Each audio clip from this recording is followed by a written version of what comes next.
Hello, this is J.N.S, and today we are going to be covering the Queen Mothership Enterprise Architecture series.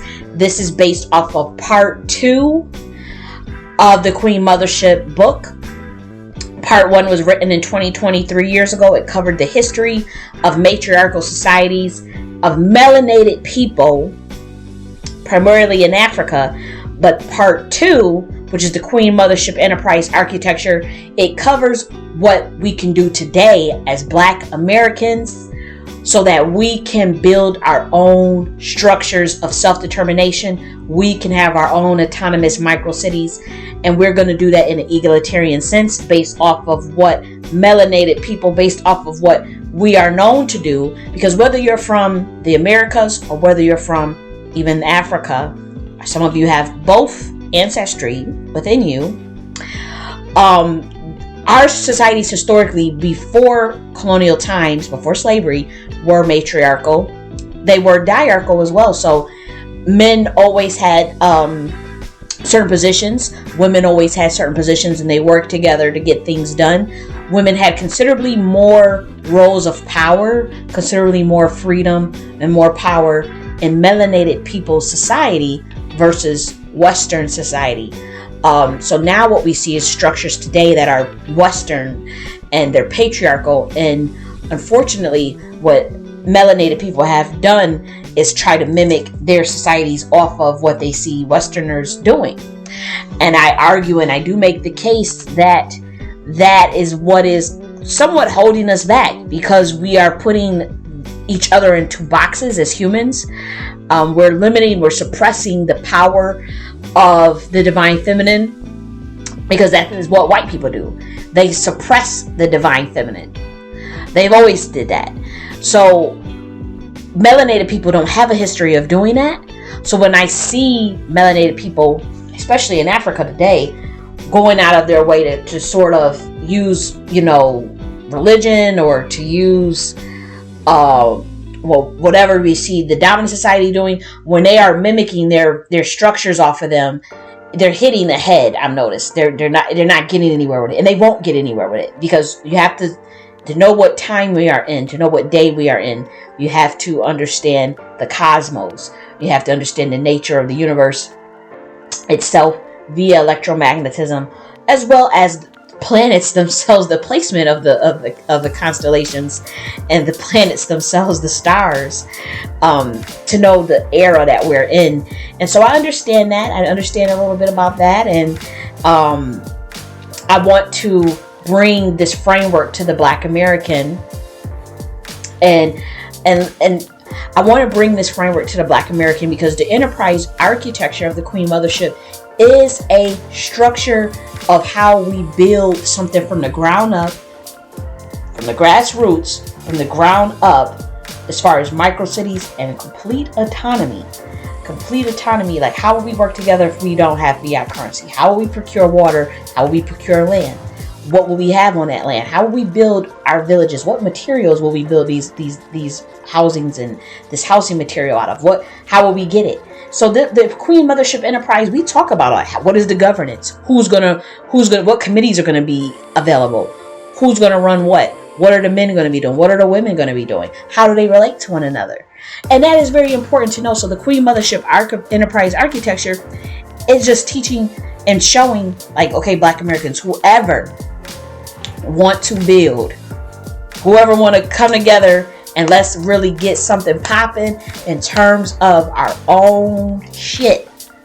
Let's do it. And we're doing it through an egalitarian sense. It is going to be matriarchal, and men are more than welcome, because I know a lot of people are getting hung up on, they are in the matrix, and they have no idea when someone says, what is a matriarchal egalitarian system? It's a structure with certain processes in place in terms of the governance, in terms of how power is wielded out. The book details that in key. We're going to go through it all. We're going to talk about the various councils. We're going to talk about the role of men. We're going to talk about what the role of women, We're going to talk about the role of the elders and the children. And this is for the Black American, the precious Black American men, Black American women. You're going to be working together. There is going to be no separation. There's not going to be anybody getting dominated, nobody getting emasculated, nobody getting suppressed, nobody getting femicided. No, none of that shit that y'all deal with in the Matrix. All this stuff about y'all fighting like cats and dogs and gender wars and all that. The Queen Mothership Enterprise architecture, you will not have none of that. We run as a unit. We run together. We move as a unit. We work as a unit. We build as a unit. Black American men, Black American women. Okay? And it's not going to be everybody. It's going to be for certain Black American women, certain Black American men with very high vibration. You have to have a very high level of consciousness to even understand some of the information that I'll be giving out. And those who say, you know what? Yeah, let's build something together. Why? We need something on our own. We need our own schools. We need our own land. We need our own housing. We need our own co-op systems. We need our own food. We need our own water. Yeah, let's do this shit. Let's get something popping. And let's have a code of conduct. Let's have some tenets and values and some structure that we go by. We're only us. We looking out for us. We protecting our culture. We're gatekeeping our culture. We are loving one another deeply. We're uplifting one another. The Black American woman is uplifting the Black American man. The Black American man is uplifting this Black American woman. And we're having a small little enclave, okay? And that's what it's about. And we're protecting one another. And we're fulfilling our role of the divine masculine, divine feminine on planet Earth, using the laws of electromagnetism, understanding the very nature of the universe, and honoring that about melanated people, honoring that about many of our ancient structures, whether you're indigenous to America or you have African descent. Your tribe, your people, most likely came in a brush somewhere with some matriarchal egalitarian system. So we're going to talk about that. And this is, again, I know I have some Africans that subscribe to me. I know I have some Africans that be listening. The Queen Mothership Enterprise architecture system as a framework and something to be implemented. I will give you permission. And it says this in the book. You as an African, you have permission to open up a Queen Mothership branch in your homeland, which is Africa. If some of these women and the men in Africa say, you know what, we like what the Black Americans are doing, but guess what? It also says in the book that this is a Black American invention. It's a Black American concept. You cannot try to come and steal and say you did this and you did.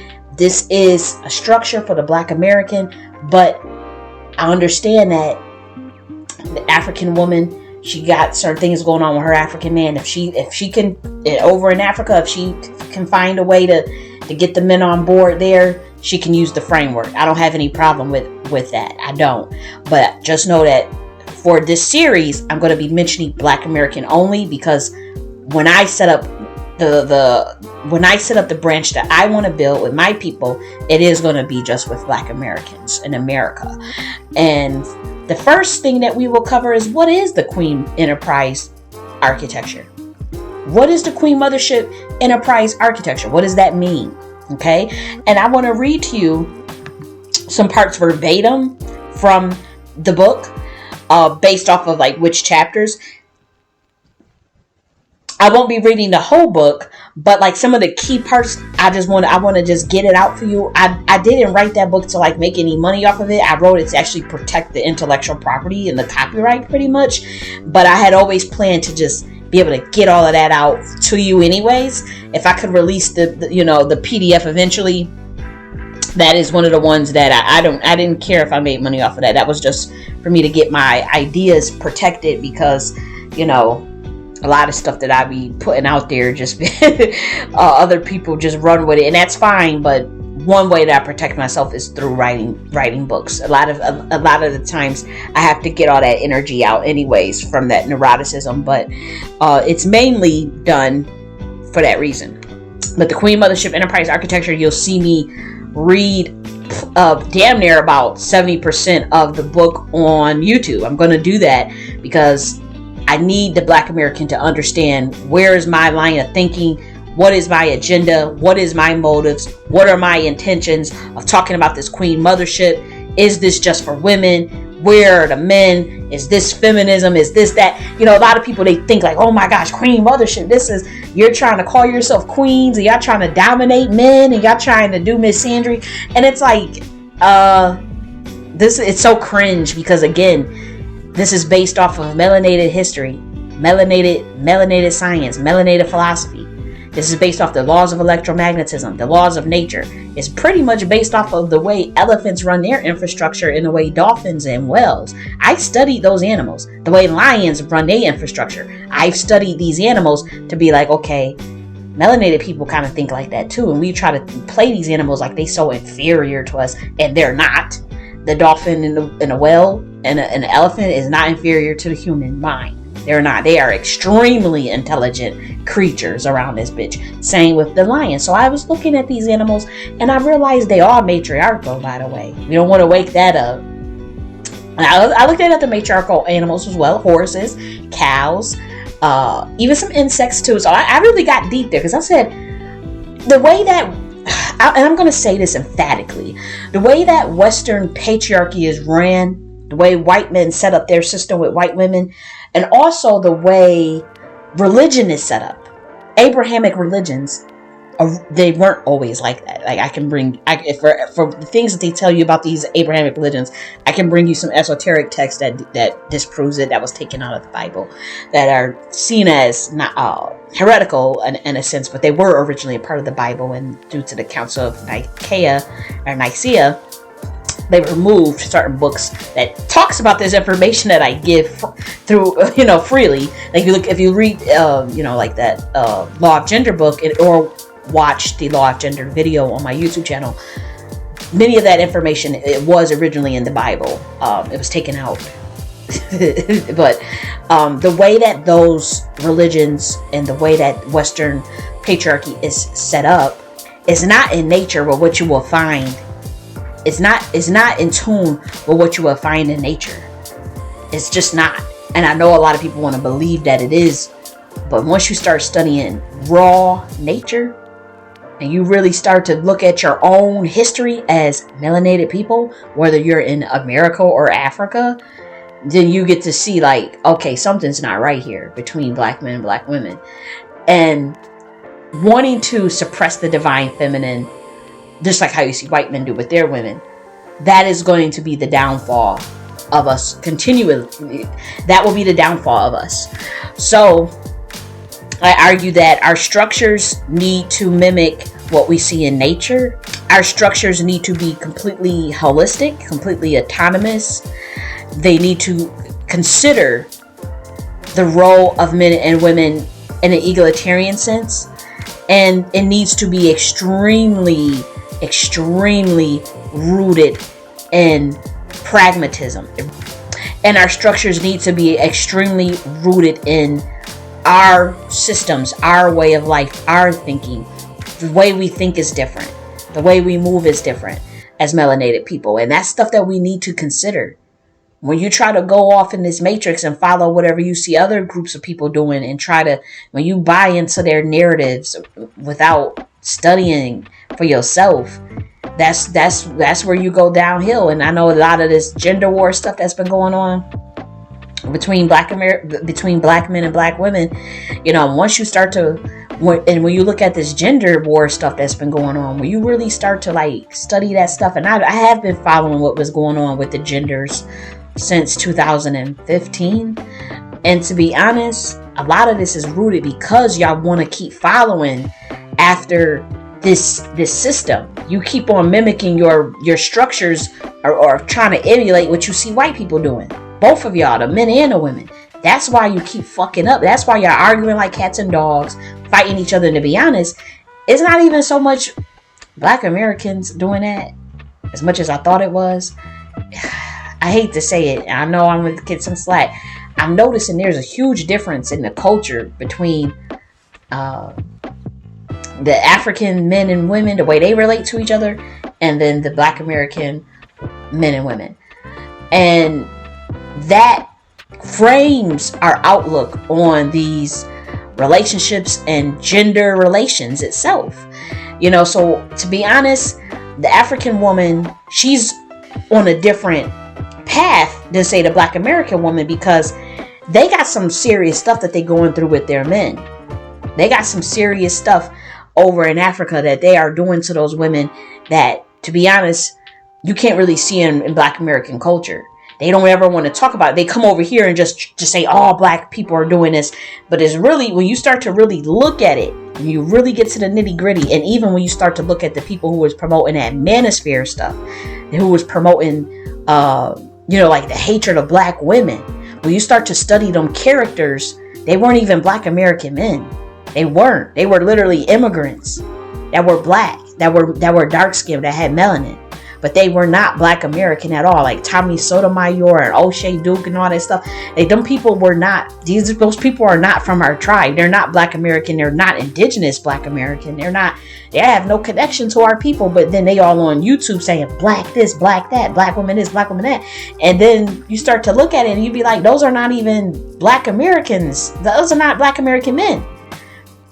And when Tommy Sotomayor went to Harlem to go to a conscious community event, they end up beating the shit out of him out there because of that. And now we see like these differences. Or even when you see like the people from like Fresh and Fit, they love to just bash women, and they get on there and they just bash women. And then you be thinking, okay, you see, supposedly brown skin, so you think these are Black men, and those again immigrants. They were not Black American men. So, and I have been inculcated for the last 2 years. I was really inculcated and insulated within the indigenous Black American community. The indigenous Black American community is a little bit different than, say, like the freedmen Black American community in ADOS. We're all one people, but we have different approaches to politics and ideologies, even the way we move and whatnot. I did spend time around the freedmen. I spent some time around ADOS. Honestly, because I see us all as one people, and I always was against the divide. I was always against that. I'm on record saying that from 2 years ago, 3 years ago, damn near that. I just see us all as Black Americans. But within that, I do recognize and respect that people like to be ADOS, people like to be freedmen, FBA, and then you have the Black Americans that's indigenous. And then you have, what else is there? You have Negro, then you have Gullah Geechee, Creole. I just always seen us as one people, even though we might have different geographic locations, different ideologies, different politics, different approaches to things. And I took note of that as an objective observer, like as a participant observationist, and ethnographer. To be honest, I was fascinated by everyone. I was so fascinated, and I'm going to get back on my point and what I want to make. I was so fascinated with the freedmen's, the ADOS, the Black American indigenous, the Gullah Geechees, the Negroes. To me, I'm like, wow, the FBAs. And I'm just like, this is so fascinating to me to see these different camps and to see the differences, but to also know that these are the same people, because you could feel that they're the same people in many instances, unless some of them may have a little more Black European ancestry or a little more African ancestry than others. But you could really feel like, damn, like for someone that has an ethnography background, that's fascinating to them. That's like that, like, and I know, like, again, my love and my heart is so broad for our people that I really don't care what you identify as. But I will say, for 2 years, I did spend some time. Let me get back to my point. I spent some time with the Black Americans who know their indigenous ancestry, who goes with their indigenous ancestry based off their genealogy. And to be honest, they were matriarchal. Like, I remember like spending days on end, hours on end, talking with the men that were Black American indigenous, the women that was Black American indigenous, and they were teaching me about their matriarchal egalitarian structures. And that to me was so fascinating, because they would talk about how they were matrilineal but also matriarchal. And so I was like, wow, this is really cool. Here's a group of Black Americans who openly state that they are matriarchal, and the men and the women, and the men just don't care. And to me, that was extremely enlightening. Now, what's really interesting? Okay, so we did that, and I did that for 2 years, and to be honest, it was different. These were my people. So then I also hung with some ADOS and freedmen, because again, I didn't know that people was like into all that organization stuff. It wasn't about organization. I really looked at that as, okay, this is a lineage. Here's the Black American lineage, and then here are people who prefer to call themselves ADOS. Here are people who prefer to call themselves freedmen. Here are people that prefer to call themselves FBA. That was my thinking going in, and then within that, people were doing other things in terms of these organizations and making it like really political.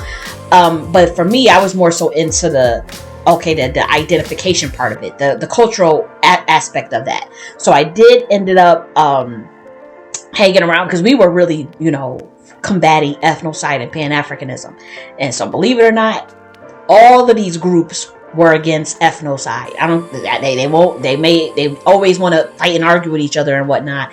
But I know for a fact, as an ethnographer, as a sociologist looking from the outside, looking in on all that shit, and being a Black American, but making that promise to myself that I'm going to treat everybody the same and love on all these people the same. They all was against ethnocide. They all was against flat blackness. They all was against Pan-Africanism. They all was against the genocide of the Black American. We were all for reparations or restitution of some kind. We may have disagreed about, okay, I'm indigenous. No, we came from Africa. Oh, we came from both. Oh, we Black Moors. Oh, we this. They had different little things going on and whatnot. But the overall themes was, we want reparations, we want land, we're against ethnocide, we're against flat blackness, and we're against Pan-Africanism. And another thing they don't want to tell you, because the Black American Indigenous openly says that they're matriarchal. That they're a matriarchal egalitarian structure. And you could feel it, and it was very powerful. But what's fascinating is that when I also would be around the ADOS and speak, we would just, for hours, just talk about reparations for hours, or be arguing, unfortunately, with some of them Africans who was trying to ethnocide us. Sometimes we would do hours doing that. And when I personally would be in those spaces, I would just be like, okay, how do the men and the women, how is this different from the men and the women in the Black American Indigenous community? Do the Black American men and women in the ADOS classification, how do they relate? How do the men and the women and the freedmen relate? Do you know that it's actually very similar?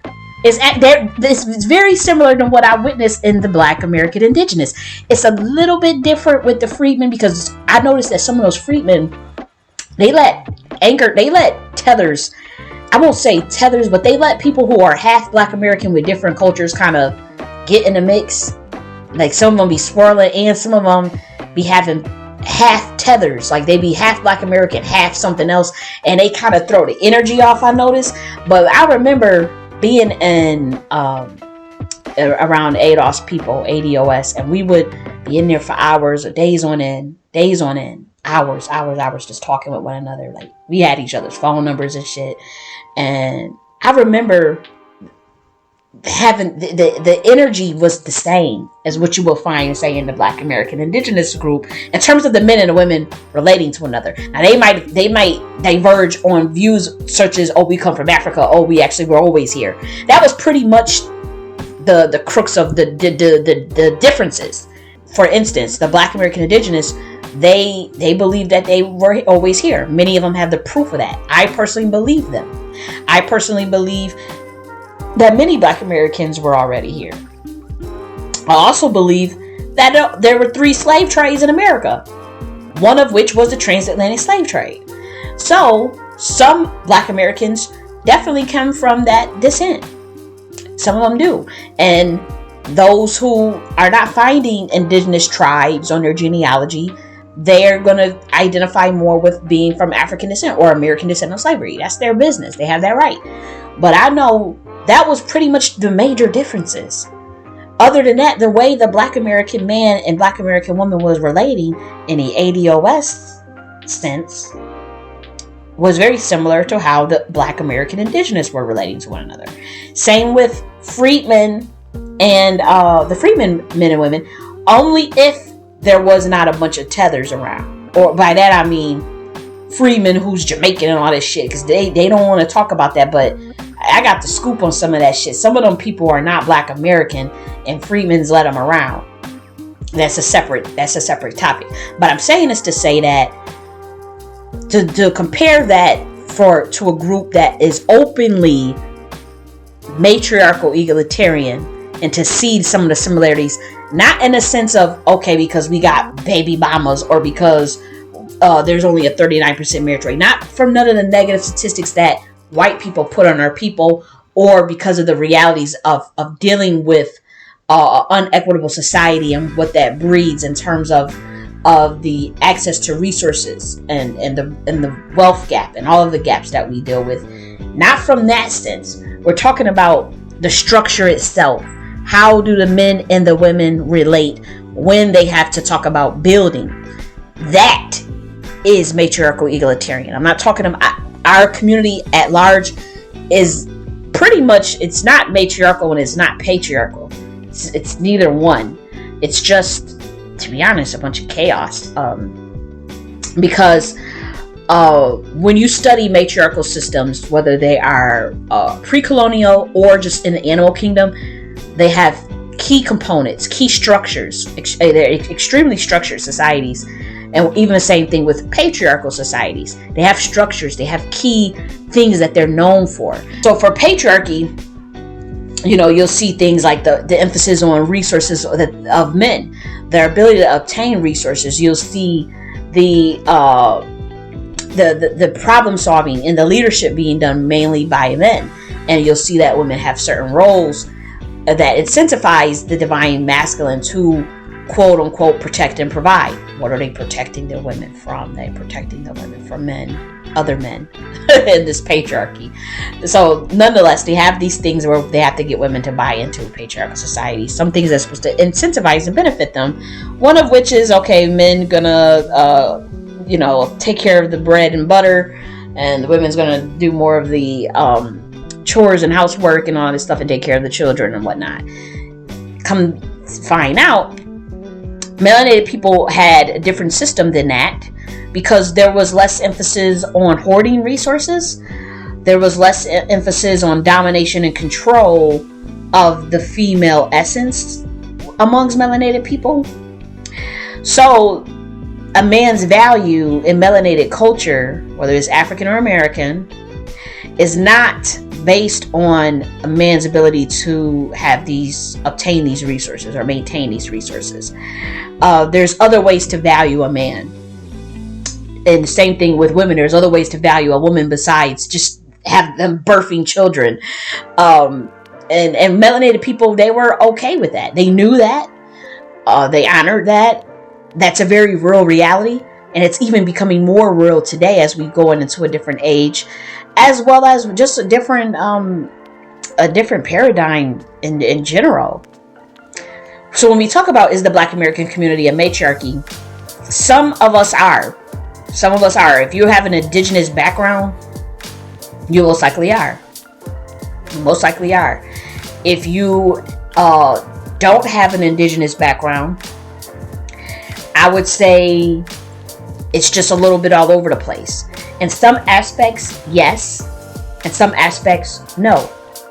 Because if this was a successful matriarchy, or even it's definitely not a successful patriarchy, because our men are answering to other men. So it's not a successful patriarchy. And the women don't really run this system. They're not running a Queen Mothership. They're not running a successful matriarchy. So it's a failed matriarchy and it's a failed patriarchy, if you ask me. It's nothing. It's just chaos. And what the Queen Mothership enterprise architecture does is it lays out exactly what that system looks like as far as a matriarchal egalitarian system. What does that look like? It's very structured. It's one of the things that you would notice. It's probably one of the most structured systems that is out there to date, that one could think of. It's highly structured. It's highly decentralized for the most part. It's decentralized, but there's a lot of structure, and that's important because that's what Black Americans need. That is what Black Americans need to get them to the next level in terms of making sure that they're getting their power. They're empowered in this system and making sure that they can do things for themselves. And we've always had it that way. But we really need something to take us over that hump. Something to take us over that hump of us dealing with this unfair system. And we need stuff for ourselves. We need our own power. We need our own autonomy. So the Queen Mothership Enterprise architecture just gives you that. Now, is this thing where this they hate matriarchal societies and whatnot. They're burying certain information about matriarchal societies. For one, and it's unfortunate that Africans do this, Africans themselves refuse to acknowledge their history before colonialism, even their particular tribes. This is a real reality. If you ask them, some of them are honest, but for the most part, they won't talk about the matriarchies. They'll say that they don't exist. They'll do anything. They'll go through extreme lengths to deny that there was ever a matriarchy in Africa. The thing is, the Americas, that is a little more obvious. So it's less harder. For some reason, though, the Black Americans who come from indigenous backgrounds, they don't go out of their way to deny that their tribe was matriarchal. They don't do that. I noticed a big difference. And another thing, I think that comes from just brainwashing, colonialism brainwashing. Because I don't understand, like, why would you go out of your way when you have, like, oral histories, when you have your own documentation of your own history? Why would you just ignore that? Why wouldn't you not see what that's about? I don't understand that, but that's what Africans do. And to be honest, it's to their detriment. From the outside looking in, and as someone who was a former Pan-African and someone who saw, I was a Pan-African when I was doing that research on the Queen Mothership. And to be honest, that it will be their biggest downfall is not studying their own structures. And I know they won't see it now, but I mean, it ain't nothing I can do about it because I've decided to put all my focus on Black Americans anyways. So I don't even really think about it anymore, but it really is disheartening because it's like, okay, this is clear as day what's holding them back. But me as a Black American, I've made the promise to just focus on my own people, because you get more with people who are on the same agenda, have the same interests, have the same goals, versus a bunch of people getting together that just have different goals, different interests, but y'all just saying you the same, and you're not going to get anywhere because you can't see eye to eye on certain things. So with the Black American society, I'm pushing a structure that you don't have to buy into. I think that you should listen to the structure first. I think you should listen to it and assess whether or not that's something you can get with and get behind. And this is for the men and the women. Truly assess, like, the nature of the leadership you want to be led by, who steps up, what are they talking about, what are they bringing to the table, do they really have a grasp on what they are talking about? Are they a real ideologue? And a real ideologue will die for what they believe. They truly is serious about empowerment and getting this Black American back on track on what they need to do to be in power. You will see a real ideologue go to the extremes to protect their people. You will see them be very serious about building for their people, building with their people. And if need be, you will see that motherfucker die if someone threatens them, if someone attacks their people, if someone, so you have to assess, is this person a real ideologue? Who is backing this person? And that's what I want you guys to do with me. You ain't gonna find shit because I don't have no corporate backing. Queen Mothership is not, none of the stuff that I put out is linked to, I own 100% of everything I've ever put out. I have no backing. I've never took $1 from any corporate structure, from any white structure. I have asked Black men to help me out over the years. For the last 10 years, I got emails and proof of me asking any of you black power niggas, all of you, all the niggas that y'all love, that y'all swear is so about empowerment and about to lead y'all to reparations and all that shit, I done asked all of them for help putting some of this stuff that I got together, even with my university, whether it was other businesses, you know, very respectful, like whole business plans, like 25-page business plan, not just some nigga, just some random spoon idea, just coming and say, hey, you know, this, like, no, here's some projections, here are some, you know, here's, I try to do, you know, the cash, you know how you make, you know, business plan, you try to have, you know, your operational expenses and all this stuff, you know, I really put like all that shit together. I'm like, you know, because I come from a very different background. I was raised conscious. So, you know, when I came out, I was like, okay, let me just put stuff together as best as I can. Then, you know, ask some of the men in the community to support it. None of them did. And I there's some obvious reasons why I think that is the case. I'll get into that probably in another video, because some of these people are now just coming back around, and I think other people, I think they see like, damn, what the hell, like, this person was dead ass serious, this person literally was the real deal, got a lot of gifts, bring a lot to the table. So now I am working with you know, some black men, and then, you know, and whatnot, but at that time, you know, I was heavily into the conscious community. So it was always like, you just go to your own if you need something, or, you know, if you're looking for help with business or an investment and stuff. But I went to all them niggas, and to be honest, I didn't get no play. I still don't get no play. I went to those niggas to ask for, you know, some advice and even help with business, and, you know, it did not pan out that way. So I had to do everything on my own. So when I went to, you know, these black power niggas, being from the conscious community, and asking them for business advice, asking them for certain resources that I needed to get some of this stuff popped off, it just was not available. So I had to do everything on my own. Everything that you see, I've done on my own. I had the 14 books that I've written in the span of 2 years. All that shit, I did that on my own. I own all that stuff. I own the copyright to everything that I've ever done. All those videos, all those clips and stuff, I own all those licenses to put all them clips together, like in them videos and all that, and all the music that you hear in the background. I own all that shit, you know? So, you know, that's where I'm at now with it. So you have to do your vetting. You have to do your vetting of me and the information I'm going to bring to you in terms of this matriarchal egalitarian structure. But what I really want the Black American to do is just keep a very open mind and dump your head of everything that you've ever been taught when it comes to me. When it comes to Western society, this matrix, anything that you've learned in that system, I would say if you could suspend that while you're listening to me and my ideas, they're very different. They are very interdimensional, and they're a little bit ahead of their time.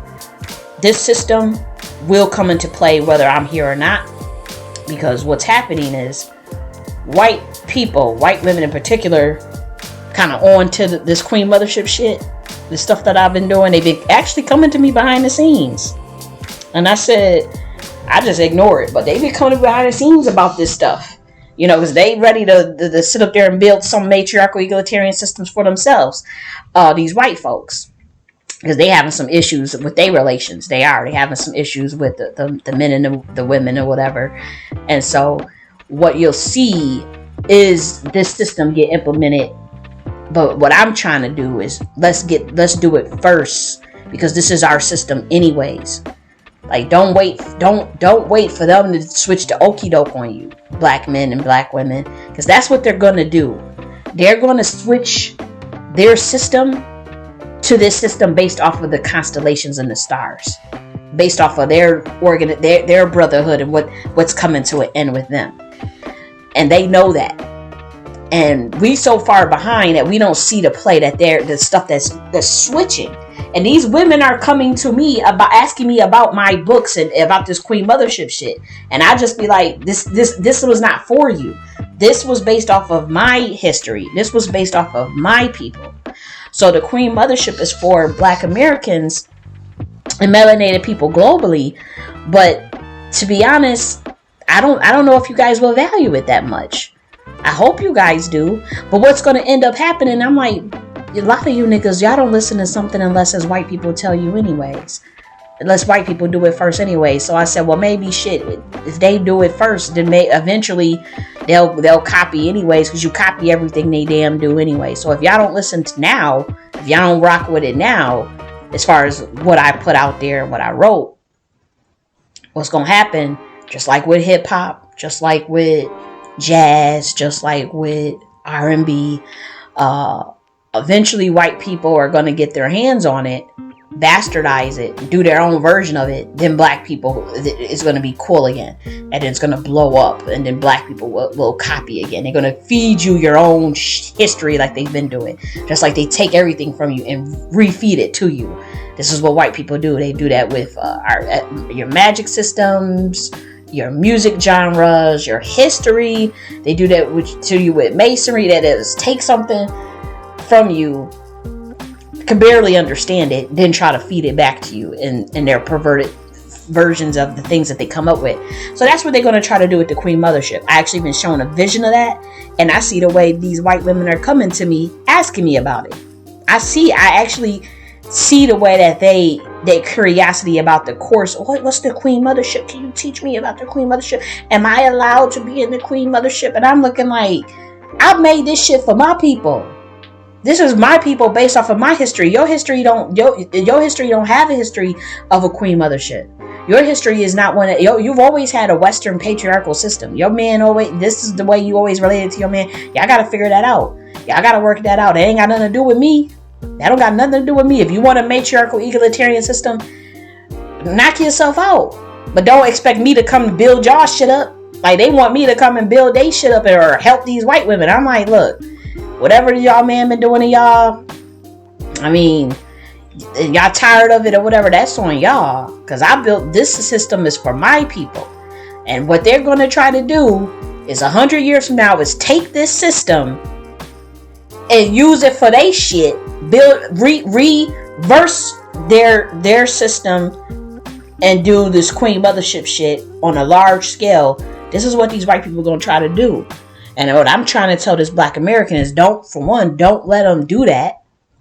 Do it. Get to it yourself. Get in front of it yourself.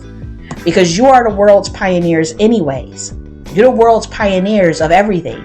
So you want to get in front of this Queen Mothership matriarchal egalitarian system, because they gonna fuck this shit up anyways. Because they don't know how to run the system without control and domination.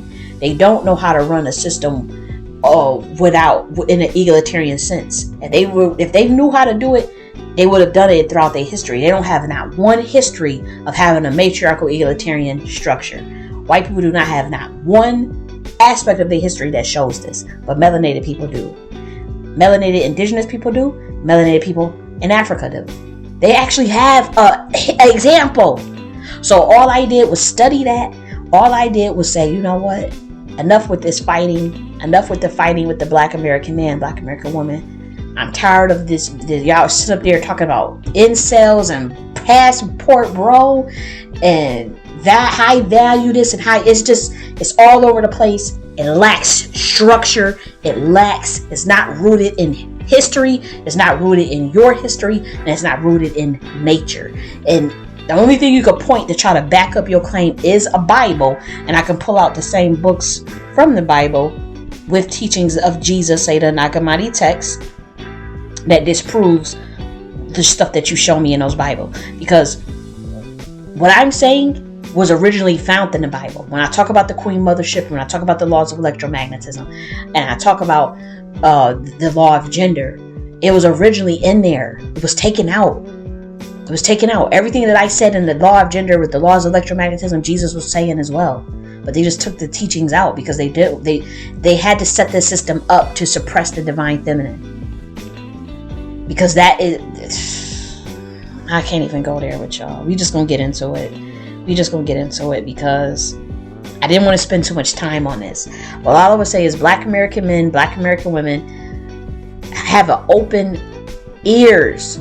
Please do not assume that this is misandry. Oh, this is you trying to dominate men. If you come with that, just click off this video. If this show approach because you're not ready, you're not enlightened enough to even understand this level of structure that I'm talking about. You are not the person that I want. You are not the person for me, and I am not the person for you. And that's perfectly fine. If you come in and thinking, if you come with that white man shit, you gotta go. You come with any of that white people shit about what Andrew Tate and all that nonsense, and you obsessed with their system, and you in your mind, you know you colonized. You have not decolonized yet. If you are not decolonized, do not listen to me. Unsubscribe. Do whatever you got to do. Stay far away from me, because I only want the black American men and women who are decolonizing their mind, who are free in their spirit. They want to work with one another. They want to love on one another. They want to build together. We ain't doing all that fighting and shit and all that arguing that y'all love to do. Y'all sit up there, go take that shit somewhere else. We not doing that. We are a matriarchal, egalitarian society for the black American. Black American men, black American women are welcomed here. They're not going to get disrespected. No one's going to get disrespected. Okay, you got to critique. The black women getting critiqued. The black American men get critiqued. Okay, whatever. We move on. But we're not here to tear anybody down, make anybody feel bad about themselves. That's not what I exist for. That's not why I came here. I didn't come here to make anybody feel bad about themselves. This world already tear us down enough. So when you come here and you get this knowledge, just know that keep an open mind. Be decolonized. Be ready to build. Be a builder. Be ready to love too. Okay, that's all. That's pretty much all I require. Be ready to build. Be ready to love. And be in tune with your heart and your mind. That's all I be looking for. Niggas that's ready to build and ready to love. I don't got time for all this argument that y'all love to do. Every time I talk about this Queen Mothership shit, here goes some men that want to argue about, oh, that's feminism. Oh, this is not motherfucking feminism. I never been a feminist in my motherfucking life. And y'all sitting up there, y'all don't even know what that means. Y'all don't even have the intelligence to even articulate a sound argument. Anything you don't like somebody, if you don't like what somebody say, you just throw an insult. I don't work that way. Okay? So the Queen Mothership Enterprise architecture is not feminism. It is not misandry. It is a matriarchal egalitarian system based off the principles of melanated people in America and in Africa. Pre-colonial history. Okay, it is based on that. It is based off the laws of electromagnetism, and it is based off of the animal kingdom in nature. What you see in nature, some of these high-level sophisticated animals that have keen structure: elephants, lions, dolphin, whale. Okay, so that is what it is. I'm sorry. So now I want to read to you what is the Queen Mothership Enterprise architecture. Remember, this is a matriarchal egalitarian society to build an actual micro city. Okay. So just remember that going in it. Okay, she's talking about some type of structure that we're going to implement, and we're based off of coming together and building a ethnic enclave, a micro city, a pocket community together. That's where we're starting. That's your focus point. Just know that going in, okay? And okay, she's talking about that. Let me open my ears and see what else she's going to say. So now I'm going to start reading. I just beg of you, black American men, black American women, keep an open damn mind. I beg of you to keep an open mind. Okay?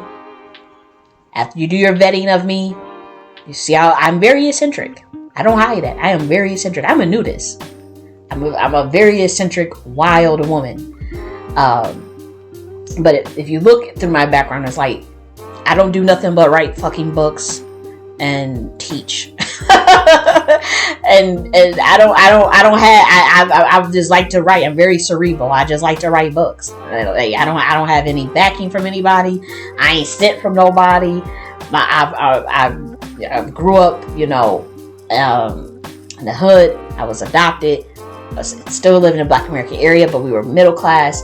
My adopted mom did die when I was very young, and she was an elder. She was an elder when she adopted me. She was in her 60s. And when she died, when I was very young, when I was 9 years old, actually, I just went to go live with her daughter, which is my sister, my legal sister, who's older than my mom, who's old enough to be my mom. And I've always, from when I was with my adopted mom, who I call Granny, and when I was with my adopted sister, I was always allowed to visit my biological parents, my mom and my dad. My biological mom and dad was always in the picture for a long time, for even now. So even though I was adopted, I've always got visitations with my mom and my dad on a weekly basis. Even though it was supposed to be closed, they let this happen. So that's just my background. I went to college. I started some businesses. Didn't know what I was doing. I had to figure out everything on my own. Still figuring out stuff.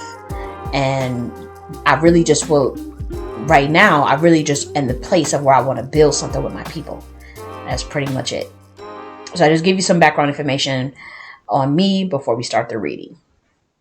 Okay.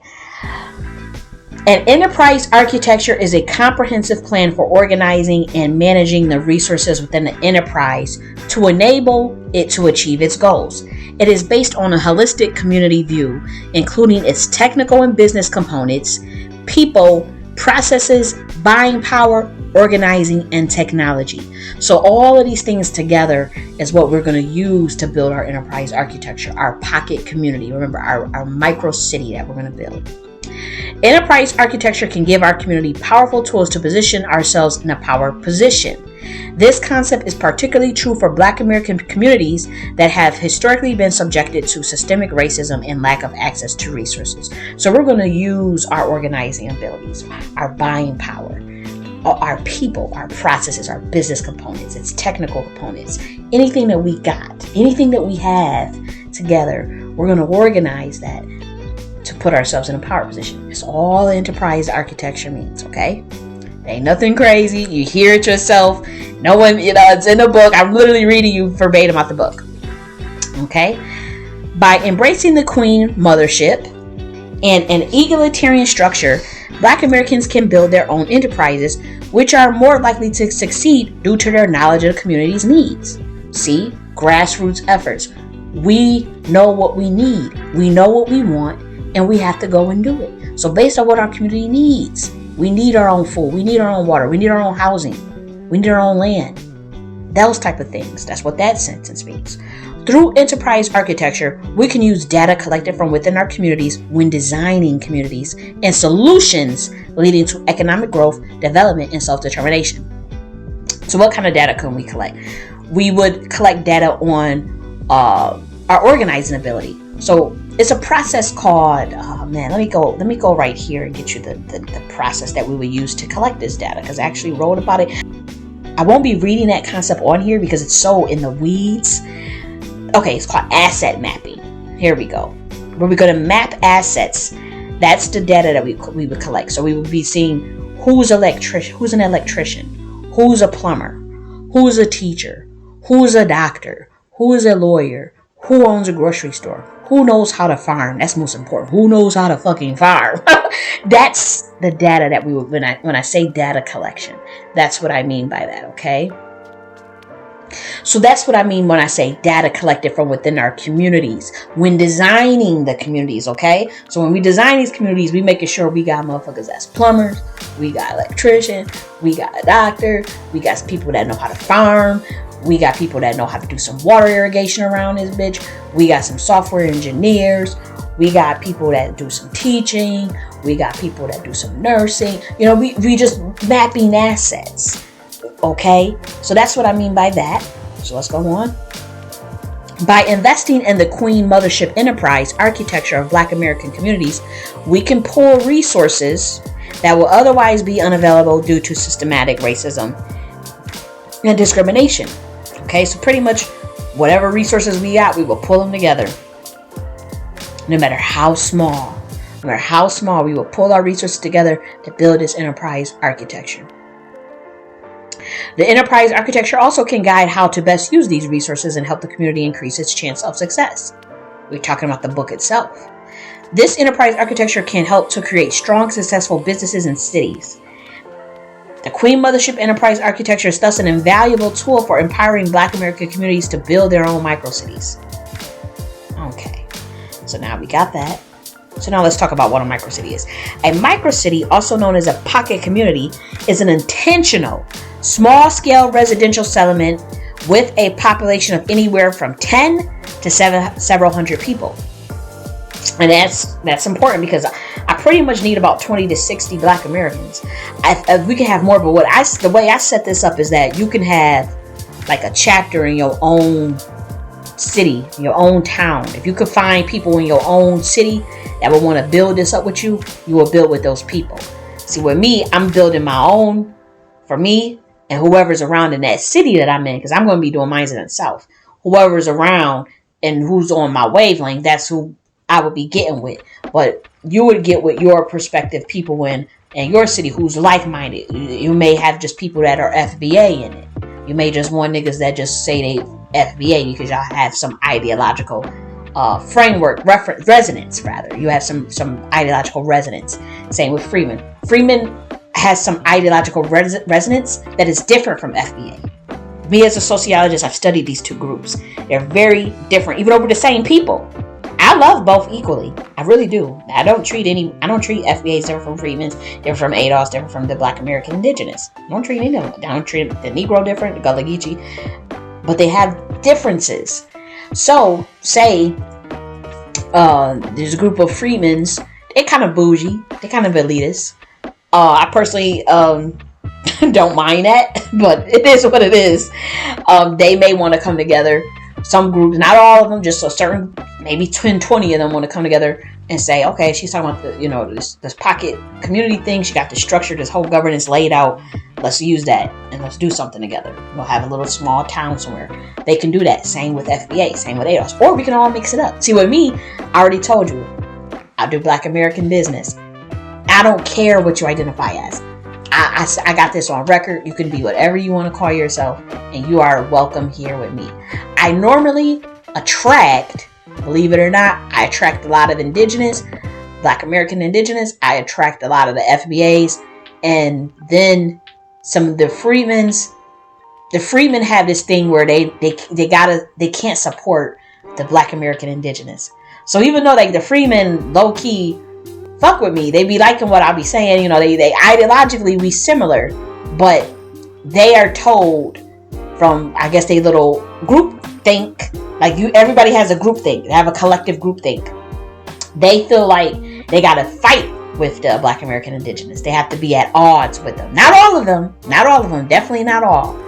But from the ones I can name at least 10 of them that felt like they had to fight me because I was hanging with the Indigenous. I'm like, dude, why do you care about that? Ain't we the same people? So sometimes, that gets in the way of building a solid connection with some of the Freedmen. And it's unfortunate, because that's a little myopic for me, but that's where the ideological differences can come from.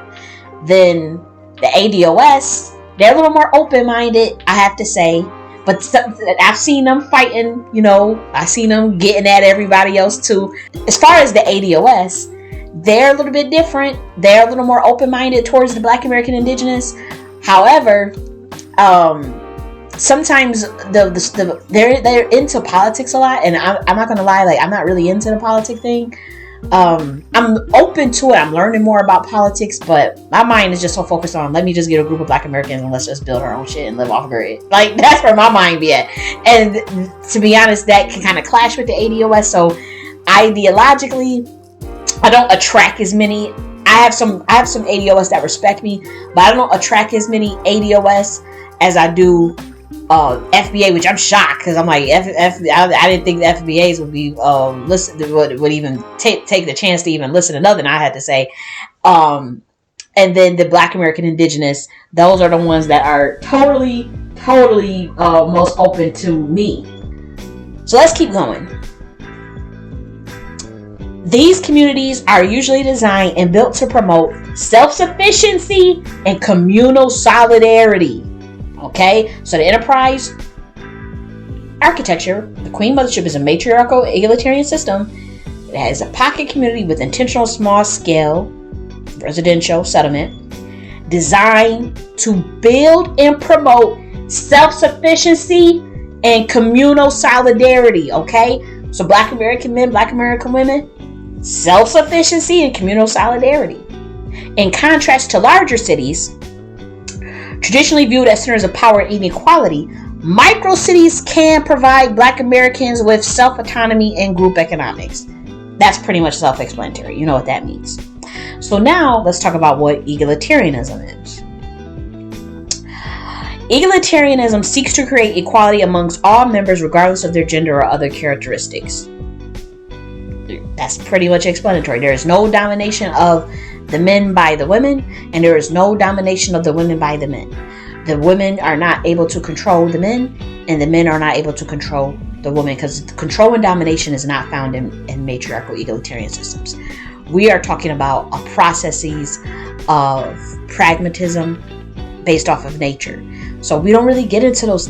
Humans should not seek to control one another. They should not seek to dominate one another. Humans should be humans. Men and women should be complementary. Men and women should be incentivizing one another. Men and women should be cooperating together. Okay? So we're not seeking to downplay anyone in this system. And that's the difference between when you see somebody like a nature boy out here where they want to dominate their women and dominate like these cults and these groups that come out. You see how they treat each other differently. What's different with the Queen Mothership enterprise architecture is that it's based off of an egalitarian system. Okay? And now let me keep going. This goal could be achieved by implementing melanated science and social structures that were naturally egalitarian. Remember, I was telling you about the animal kingdom. I was telling you about the pre-colonial history. That is what this is based off of. These structures can help create a sense of shared ownership and responsibility, fostering community resilience and providing members with economic, social, and political self-determination opportunities. So again, we're egalitarian. Black American men, Black American women, we are practicing our community resilience by providing members with economic, social, and political self-determination opportunities. So what does that mean? What are the economic opportunities? We're going to be talking about alternative economy systems. We'll still use monetary. We're still going to use money, and we still pool resources that way. But we're also going to be building out a structure where it's, and I'll get to it. There's going to be a whole video, because this is a series, so this is a part 1. So eventually we're going to get to the economics of the egalitarian structure. This Queen Mothership has an economics plan. Okay, like we're serious, and we have a 2-tiered economic. Is it 2-tiered? We have 3 tiers. We have one where we're going to be built off community trust, which is us literally building out a trust fund for ourselves. Then we're going to just focus on what do you do if you don't have a lot of money? Because it's a chance that they're going to come after us. Because we talking about some real fucking empowerment. We're not talking about going to march on Selma and all this nonsense. And I'm not one of these shrill nonprofit organizations trying to get you to funnel something in and we going to all vote Democrat and all this bullshit. This ain't got nothing to do with Democrat, Republican. Ain't got nothing to do with none of that. We talking about building something for ourselves. And, you know, we are in tandem. I support reparations fight. I've been heavily involved in the reparations movement for some years now. And we do need a plan.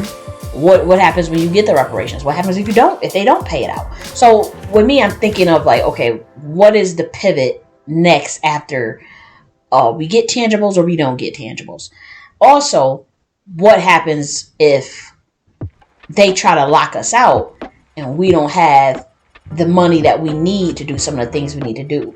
That's where we have alternative economy. I'll be teaching you about that. We'll be working on that together.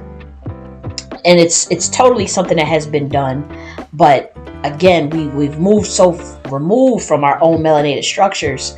So where I'm going to be telling you, I'm going to be showing you about alternative barter economy based off of a point system. Like, you're going to be able to get haircuts, get hair with each other in the community. You're going to be able to do nails, do babysitting, car services, food services, clothing. All of that's going to be done on a economy that doesn't need money. Okay, so we're going to do things off of a point system, and I'll teach you about that as we go further in the Queen Mothership enterprise architecture. But that's the economic component of it. The social aspect of it is that we have councils. I'll get into the councils. One of the councils being the Council for Minimal Men. We have the Council of the Queen Mothership. We have the Council of the Elders. And we have the Council for the Children. This is, again, a structure. Everybody has a role to play. And within those structures, we're all equal. So we're talking about that within the social sense. What does that mean for the political sense? We have voting. We have elections. Nobody is selected. You have an election for the most part. There's a criteria for those elections. It's men and women also can hold the same political power within political power is different in a sense because we're not really involved with like the political systems like Democrat, Republican. We're not really involved in that. But when we talk about the politics, just politics of the Queen Mothership enterprise architecture itself, the councils that you have to run for, just like say for instance, there's committees. There's certain committees. The committees, I don't believe there's an election for the committee. I have to go back and read my book and see what I put in for there. But like say for the Admiral branch, outside of me as the chief architect that came up with this system, you have to run for the Admiral branch. The Admiral branch consists of a Black American man and a Black American woman. They have to run for that position within their respective cities or whatever. And by that, they just have to there's a criteria, there's application. All this stuff is all written out in the book. It's all there. And that's in the different parts of the series. So that's what that means by egalitarian. Everything is structured out to where it is completely equal. Okay? And where there's no obsession with dominance and control. There's none of that in this system. It's just not. And if you guys have like an issue with that, then I'm just not the person for you. But there are plenty of Black American men, plenty of Black American women who have grown up with some familiarities of a matriarchal indigenous system, or they may be learned, they may be well educated and understand that melanated people had a matriarchal systems. So if you understand those concepts, then this should be easy to digest. I should not have this should not be freaking anyone out. Okay? So let's keep going. In addition to these structural foundations, microcities could also embrace principles such as communal decision making. That's going to be some of the voting that we do. Resource sharing. Remember, that's what we'll be doing. And cooperative services that can further strengthen the collective power of Black Americans. We have already been locked out. We are already facing a racial wealth gap. We're already facing some serious disparities. So we have to pivot and come up with alternative at every direction because it's based off of your frequency and your resonance. So what I'm doing is when I come up with alternative economy systems, like, okay, we don't have no dollars. How are we going to be able to trade with one another? How are we going to be able to get the services that we need? We're going to set up a fucking alternative economy. We're literally gonna have an app around this bitch. I'll build the app. I'll have the background in technology. I can build it. I can build it out most likely. And I also have a friend that was a Black man that built something that can build this out. I know people that can build this out, so I'm not worried about that. And we come up with alternative communal systems, community gardens, co-ops, all types of shit. Okay, so that's what that part means. So let's keep going. We're almost done here. The next chapter that we'll focus on is governance. So let's talk about the community development. I'm going to keep reading. To determine who to focus on in building our community, we begin with these questions. Who do I want to build with? I already told you that's Black American men, Black American women, who are familiar with matriarchal egalitarian systems, who want to build, who want to love, and who want to get in power. That's it. They fearless. You got to be fearless. because you never know what's going to come after us, because we talking about some real fucking empowerment shit. We ain't talking about taking no money from George Soros, taking some money from these white folks and doing nothing. We doing this shit ourselves. We buying our own land. We're getting our own cities built. We talking some real serious shit. And we're building the structure. We're building the whole governance out, the whole outlay of how it's a way of life. It's a way of life. And we believe in love. We believe in righteousness. And we believe in the oasis of love and peace for the Black American. The Black American deserves peace. The Black American deserves freedom. The Black American deserves love. The Black American deserves fun. Because we're going to be having some fun in the Queen Mothership too. We're going to have all types of programs. We're going to be having some. This is going to be a small group of us, and we're going to be living in our own little fucking utopia. We ain't saying we ain't going to ever have no issues or nothing. Because there's always, we're going to work our shit out. And we're going to have an old utopia. Friday nights, passion. We're going to have nice little, we're going to have literally a day for Black American men, and we're going to have a day for the Black American woman. A day for the Black American man. They're going to have their special day once a year where we celebrate them. And then we're going to have a special day for the Black American woman to celebrate her. We're probably going to do it on the weekend. So that Saturday and Sunday, we do each one. And it's a festivities to celebrate ourselves. Festivities, parties, after we do our building. First, we got to do a lot of building, though. We're going to be doing a lot of fucking building because we got to get this land. We got to put in the irrigation. We got to get permits. We're going to have to get some of these materials. And we found some. I found some materials that are definitely within, that we can afford, that we can build. It's going to be real strong to build our houses out of. I've been looking at even the way we build the houses, all energy efficient. I thought of it all. We're going to cover it all. It's all in the book about energy efficient. The windows, the pavement, the way the grass is laid out. Everything is already designed for when we get this land, what we're going to do with the land. You can buy land. What the fuck you gonna do? We gonna have committees. We have a water committee, a land committee, the common house committee, the marriage committee. We got all that worked out. It's all in the book. Okay? So let me continue.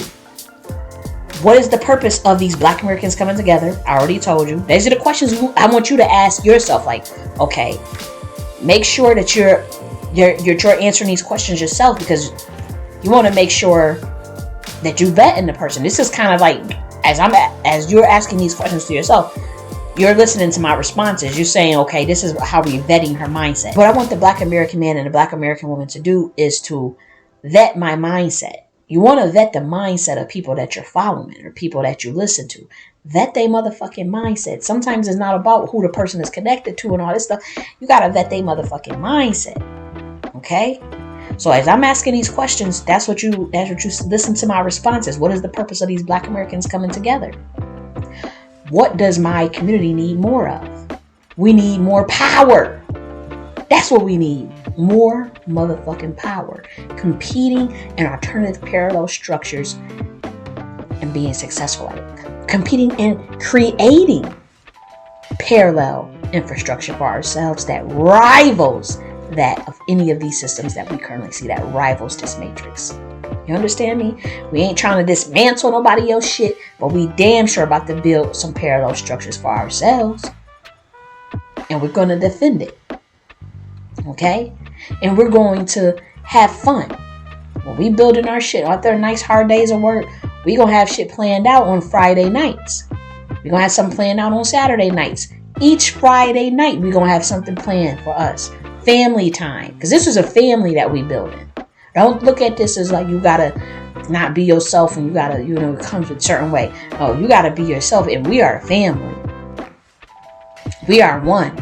I don't care if you're saying you're a Freeman, you're ADOS, you're FBA, you're fucking Black Indigenous. I don't give a shit. I don't care if you're saying you're Negro, you're Creole, you're Gullah, Geechee. No. Be yourself. Come with your ideology, whatever. Have an open mind.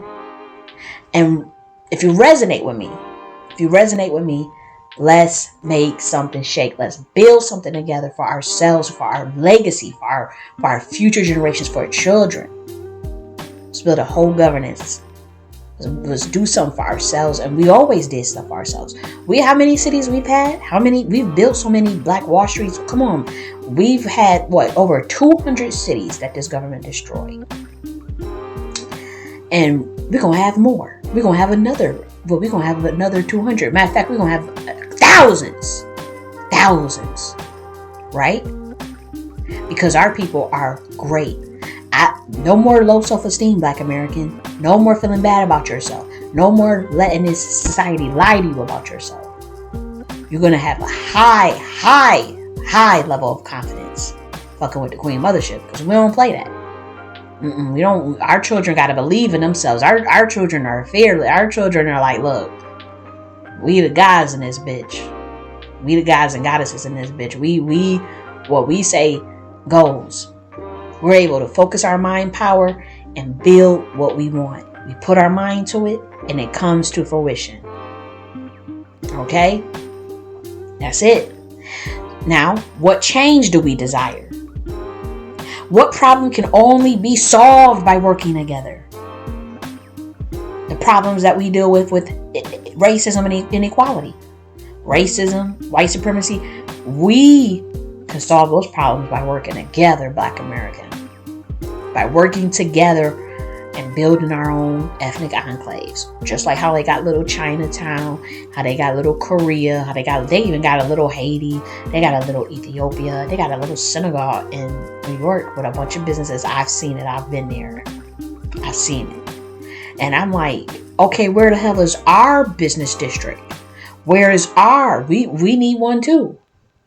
But they always try to stop us from building it. And we're like, no more. We're going to build it. In spite of everything they done. We're coming together and we're building it.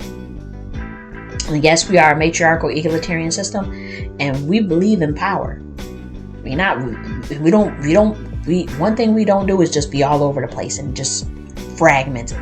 No, this is a structure. Think of the phalanx. Think of the Greek phalanx. Remember that phalanx system? Think of that shit. Because I'm dead ass serious. Now let's keep going. Community development can only occur when Black Americans are committed to investing in themselves and their resources.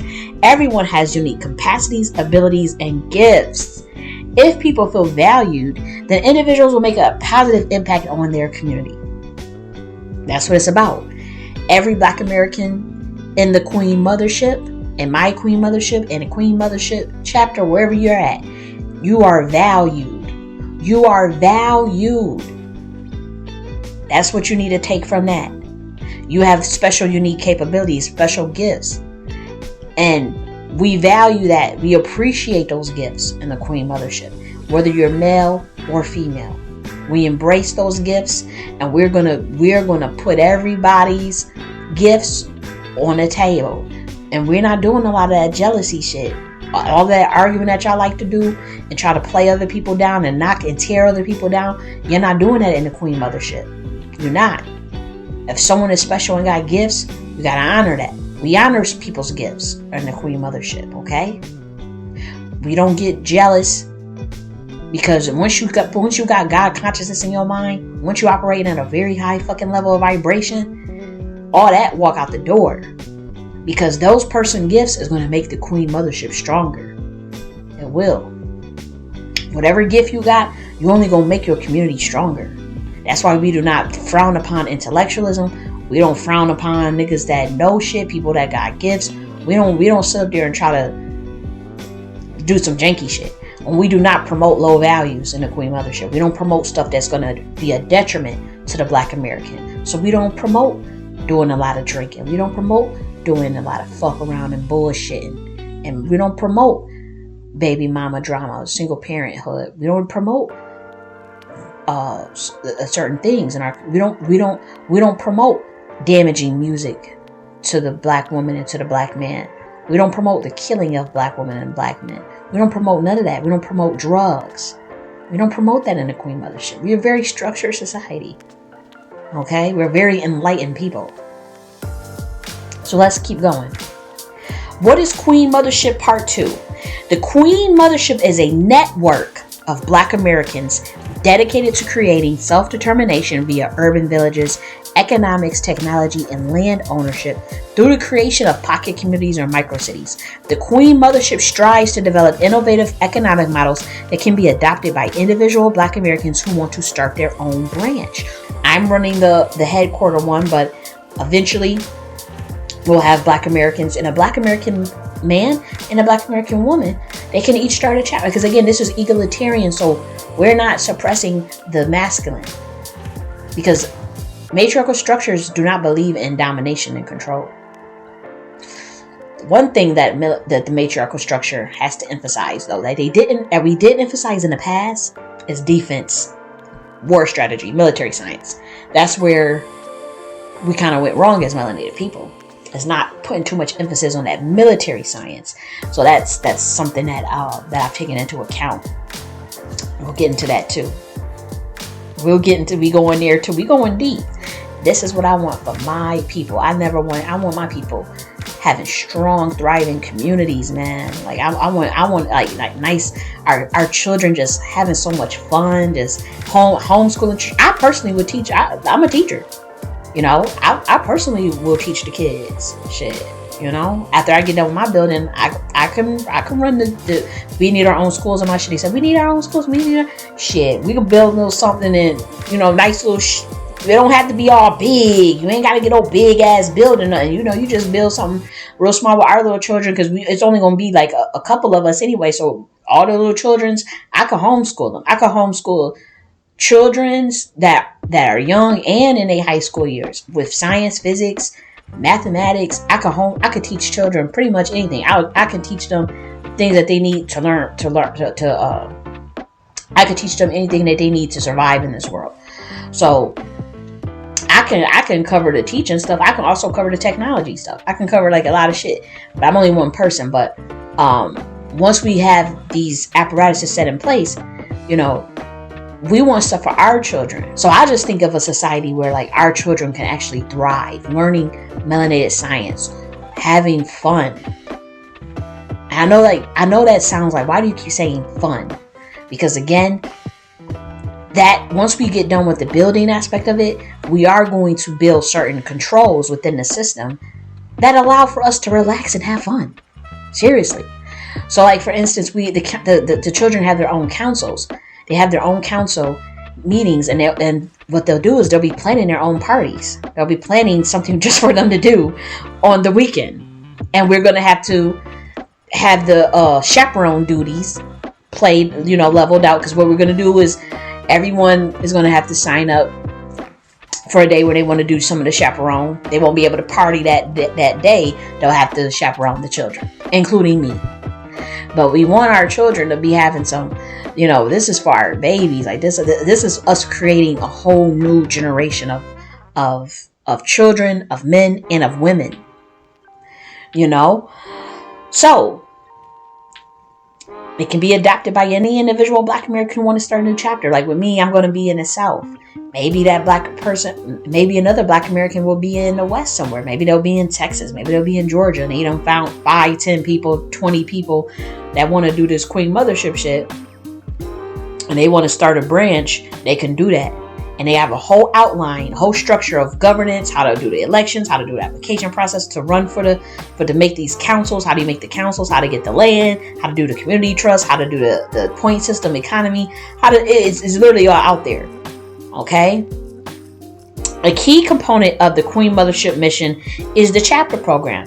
Chapters are formed by local groups and serve as the cornerstone of the Queen Mothership's presence within a particular geographic area. I pretty much covered that. I have branches because we're not all going to be in the same city. You know? They are led by directors who volunteer and participants from the community. So pretty much they're led by those who want to do it. You ain't got to be forced to do it. If you don't like what I'm talking about, you don't like me, you don't like matriarchal systems, then just do you. But you'll never find a structure that is laid out as this. I can guarantee you. In about 2,000 years, there has never been a system that has been this meticulous. I'm a chief architect. I could come up with systems in my head. I could see it and I'm able to build it out. And I've been doing this for a long time. So now I'm just putting this where I just want to do this for my people. That's where we're at. Okay, so let's keep going. Chapters create sustainable relationships between their members. Each chapter is responsible for designing initiatives that will best fit their individual needs while adhering to the Queen Mothership's core values. Yes, we do have some core values regarding how the Black men get treated, regarding how the black woman gets treated, how the black children gets treated. This is serious stuff. These are precious souls. Black Americans have precious souls. Like, I've never been so more serious about anything in my life as I am about this. So we have to do this right.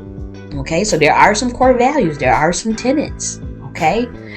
The goal of each chapter is to provide its members with various opportunities and resources that will empower them to be self-sufficient. Because remember, we all start with some land, a chapter. We building our own little enclaves around the country. First one's going to be with me. I'm not expecting this to pop off right away. Just because I'm putting this video out here, I don't expect people to just start moving right now. I have to build up my credibility. I have to build up my, people have to trust me, and people have to, understand what I'm even talking about. Because I honestly believe I'm a little bit too ahead of my time with this, but it is what it is. So I think once you listen to these little series, listen to these audio clips, please, and keep an open mind, and you can understand more about me.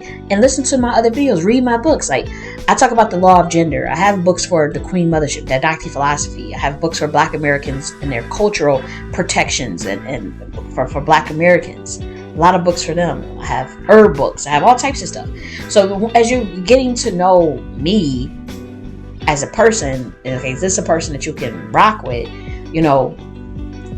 Do some research on me, and do some research on my work. Being able to understand my mind, the best way to understand my mind is to understand some of the work that I've put out. And be honest, I've already put all those videos that you see with me talking, especially with me reading my content on the fucking internet. Listen to that stuff, because that's what's going to make you really see, okay, this is the type of person she is. Some of you are a good reader of people, and you already have gifts of discernment, so you can see certain things already just from just one video. You can tell. But for those who I really want to know what this person's mind is like, the best way to do that is through my books and through listening to the audios, the narrative films, and the intellectual property I already have on video. That's the best way to do that. So let's keep going. Another goal is to pool resources to obtain the things we need. Through these efforts, chapters also act as a vehicle for the broader Queen Mothership mission, facilitating knowledge sharing and promoting economic power and justice on a local level. Okay, so you guys get that. The Queen Mothership relies heavily on grassroots organizing and collaboration. So no, we don't take no money from outside sources. I haven't taken any money from outside sources. And this is a grassroots thing, so we have to do the funding ourselves. If you don't want, having mission drift and having these corporations tell us what the fuck to do and in control of our agenda, we have to do the grassroots organizing ourselves. We can pull our shit together, man. We do not. I know they try to make it seem like we need them. We don't. All we got is ourselves, and that's all we gonna have. And to be honest, those are the best people to work with. I am looking more so through our working class and our Black American middle class and Black American working class and Black American wealthy. I am looking for some of those too, and we come together, we pull our resources together. But I really want that unproduced, that unfiltered Black American. I don't want people who are bought and paid for. I want the real deal, real Black Americans that's look, I'm ready to build. Those people. And that's, and to be honest, I'm looking around as I'm in a reparations space, and I'm looking around and I'm like, damn, it's so many people that's bought and paid for in this space. It's so many people that's not grassroots, but they saying they grassroots. That's the part that's confusing to me. I'm like, how are you fucking grassroots, but you funded by fucking George Soros? What the fuck? And you funded by the Rockefellers. Get the fuck out of here. That is not motherfucking grassroots. What the fuck? I mean, are you kidding me? So I'm like, we gotta fund this shit. We gotta fund this, Black Americans. We have to do this. Obviously, we're gonna have to work with the city's local authorities on certain things like when we do our water collection, because we're going to be trying to get a permit for like the storm water, how we're going to do our gray water and all this stuff. Like, we got to plan all that out. And so we are going to need a permit in some regards, you know, just making sure that, like, even like the way you do your driveways, they typically are a certain amount of feet, but we're going to do ours a little bit different. We're going to do ours 26 feet wide. There's reasons for that, because it affects housing and in terms of like the heating, the cooling of a house. Believe it or not, it all gets affected. So we're going to do ours a little different, where we can save on like our electric bills and our heating and our gas, but just the way you lay out your motherfucking pavements, because believe it or not, those pavements, they can raise the weather, you know, the temperature up about a good 5 to 10 degrees. So we're gonna be focusing on that. And even the way you plant a tree will affect your utility bills. The electric system, it affects the gas. It will affect all of that. Even the way you place a window. I've studied all of this. Like, we have our certain way we do our windows. We got it's all in the book. And the reason why I have done that, because I keep seeing people say that matriarchal systems have no structure, and they're not planned. And I'm like, that is the most stupidest thing that I have ever heard in my life.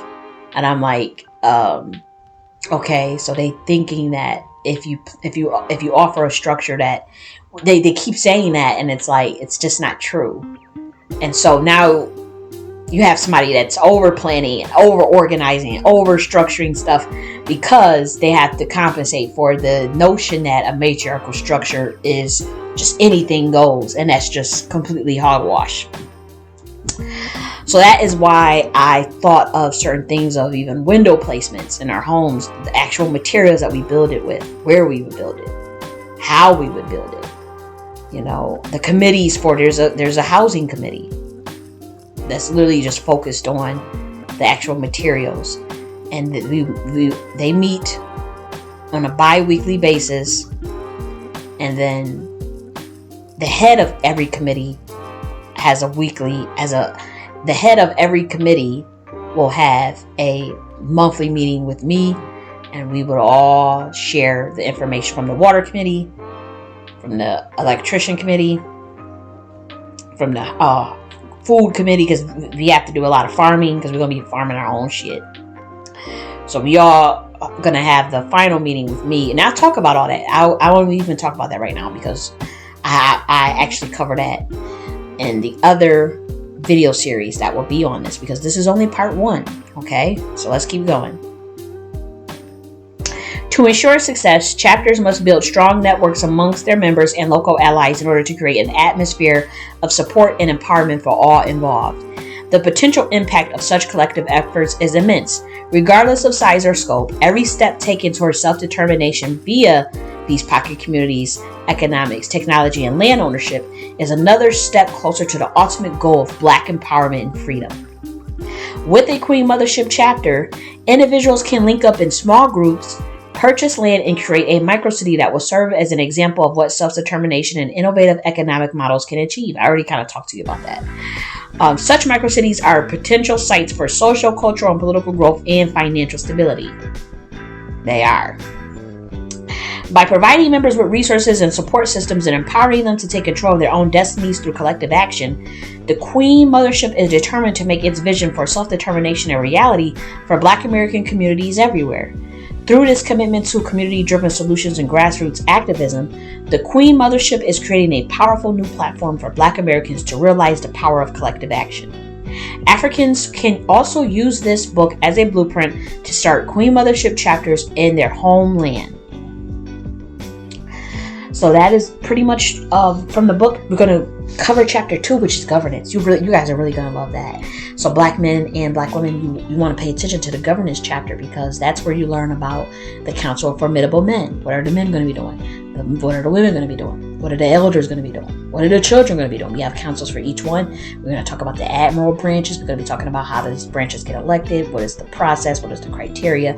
And, don't think that that these criteria are so hard or anything like that. These are just Black Americans, coming together, and you're gonna love that governance chapter. So I'm gonna read you the governance, then we're gonna cover some really nitty gritty stuff.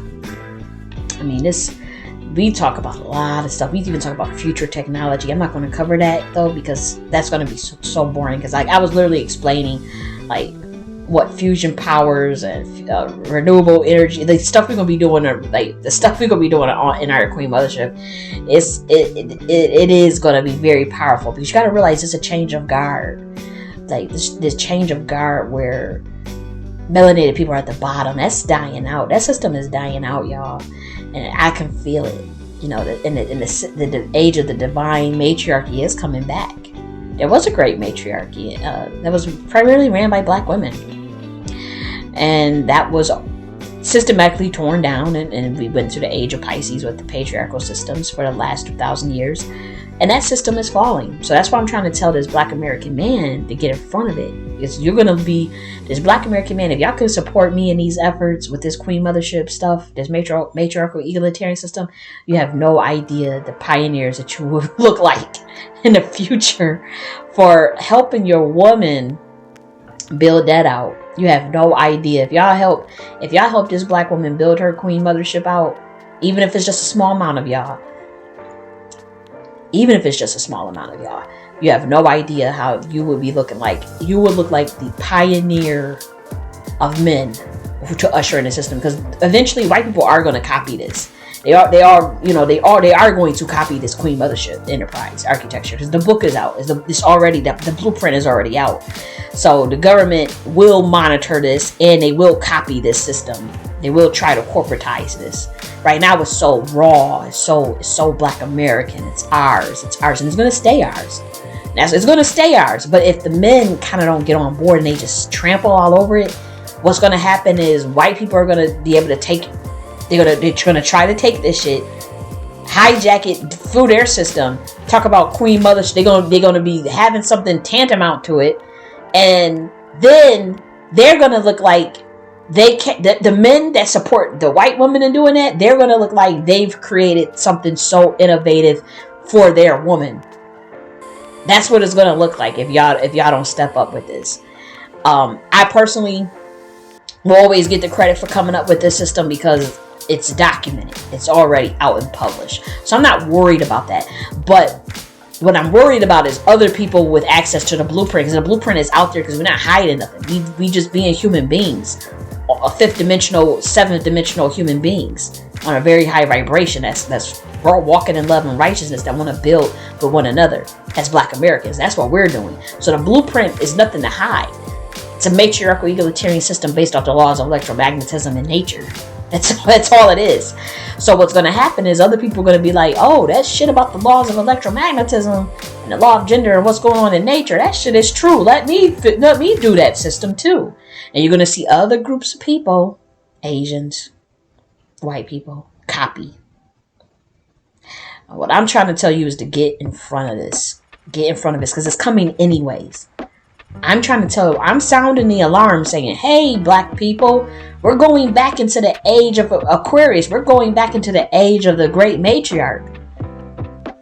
We already did this before. White people never done this. We've already done this.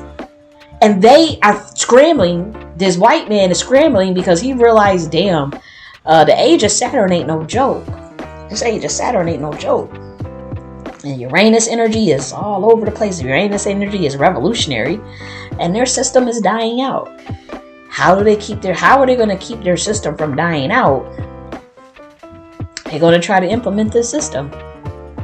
We talking about economies without motherfucking money? How do you build an economy without motherfucking money? And we're going to have something that we can scale?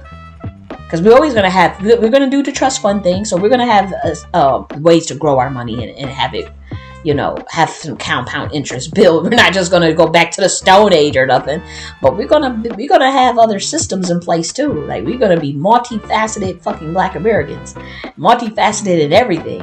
And people are going to copy that. They're going to copy you. They're going to be looking like, damn, they done did it again. Like how we did with hip hop, how we did with the Black Panther Party, how people copy the lunch system off of them, how they copy the current medical system off of them. They're going to be looking, and they're going to be doing that. But the blueprint is already out there. And I'm telling you, this white woman is already coming to me asking about the Queen Mothership for me too. Can I do the Queen Mothership? That's what they doing.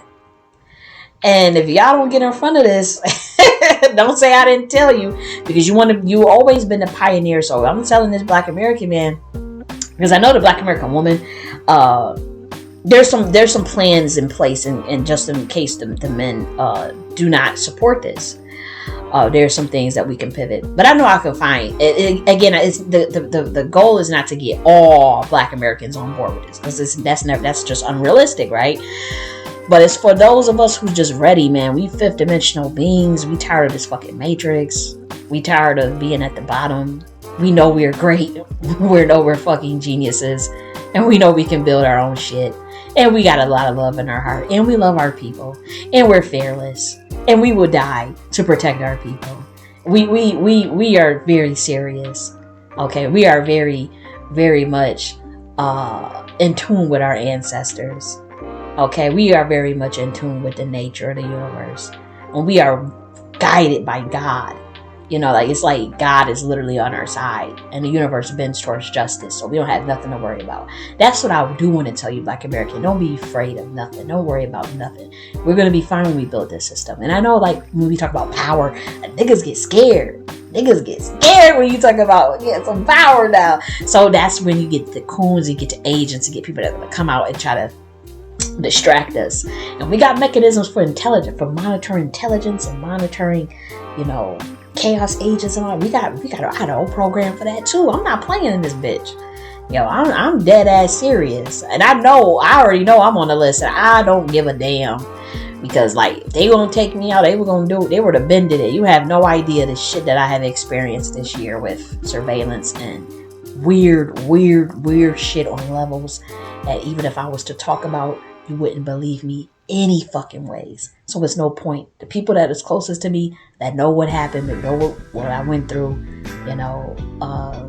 unfortunately in August, people that are close to me, they have the scoop, and I will have to go to my grave keeping some secrets and keeping some shit to myself, because it's way too it's eventually other people will start saying the same thing as me, and I already found a couple other people that went through what I went through. So I'm like, okay, I know I'm not crazy. There are other people that went through what I went through, and I'm like, damn, this shit is real. So I'm like, well, if they were going to kill me, if they would have did it, because they had the chance, and I ended up getting out of that situation. Thank God. It was very sinister, very, very, very creepy stuff, man, out here, in terms of when they want to surveillance you and when they want to monitor you because you are talking about empowerment, because you're not back, you're a free agent. I am completely a free agent out here. I'm not initiating any groups. Then I'm not, and it's not so much, I'm not a danger so much because of like, oh, I care about Black American empowerment. That's an aspect of it too, but it's actually the spiritual shit. It's the spiritual knowledge that I know that got me, like that's what, believe it or not, those of us that are spiritualists, that are out here rogue and free agents, believe it or not, that's one of the biggest threats to this matrix. That's one of the biggest, and I didn't know that until I found out the hard way that it is. I found out the hard way that it is. Having access to certain spiritual knowledge because God's give it to you, or because the universe gives it to you, whoever you believe in. And I'm talking to you, Black American, because many of you are spiritually gifted. Those of you who are spiritually gifted, you know what I mean, and you see certain things and you know certain things about certain shit. And you get an intimidation to keep your mouth shut about talking about certain shit because you're not initiated in this or nothing. You're not supposed to know it. Man, I would tell you to be quiet about it. Like, don't test it. Don't test it.